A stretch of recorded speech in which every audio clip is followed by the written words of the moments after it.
Explore gardens beneath the sea, learn what it's like to raise a seal pup, and discover how an autistic girl who loved cows changed the world. These are just a few of the experiences you'll find in the pages of award-winning science books. Traditionally, there hasn't been a lot of non-textbook reading in the science class, or non-fiction science reading in the English class. But things are changing with the Common Core standards calling for more nonfiction reading, and with the next generation science standards calling for science to be taught more in context and not in a vacuum. You can satisfy both of these needs with science trade books, articles, newspapers, and even websites. Maria Sosa is Senior Project Director and Editor of the review journal SBNF, or Science Books and Films. Putting things into a story context is very helpful for some kids to actually understand and learn the concepts of science. But another reason is because they often are focused on just one topic. And through that topic, you can generalize to larger ideas, for example, systems or models.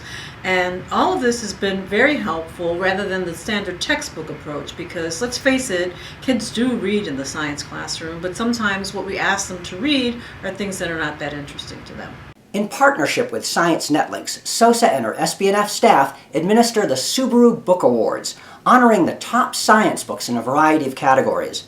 Science Netlinks then posts lessons that help teachers incorporate the books into their classrooms.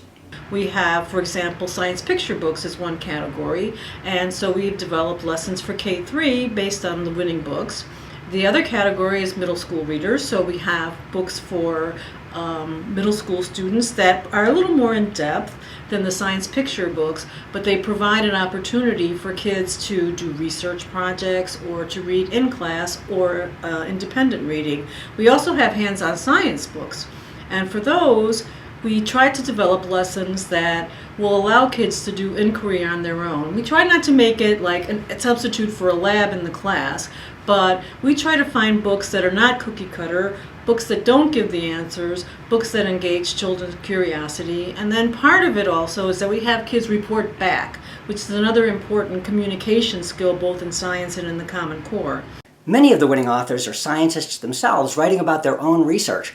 For example, Terry Williams is a marine biologist and wrote the book The Odyssey of KP2, an orphan seal and a marine biologist's fight to save a species. The book comes across as in the moment, and that there is a lot of passion there. The people working to do this science are absolutely dedicated, whether it's me or the trainers involved or all the volunteer students that work at Long Marine Lab to make this science happen, because we knew if we could do this, we could save this species. For high school students, the lessons focus on independent reading and include reading logs that key in on key science topics that are tied to the science standards.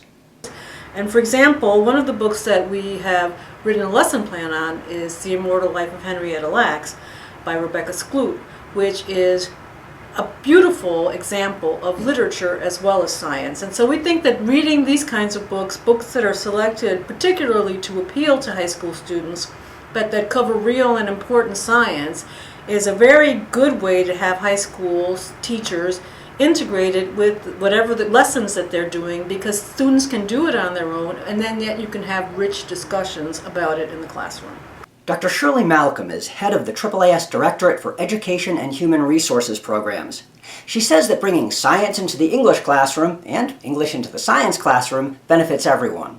It's okay for me that, in fact, the teachers are challenged to deal outside of their area. We don't necessarily expect the science teacher to be an English teacher. However, when I was a high school biology teacher, I did impress upon my students that every class was an English class. She says that a holistic approach doesn't diminish these subjects, it actually adds to their richness.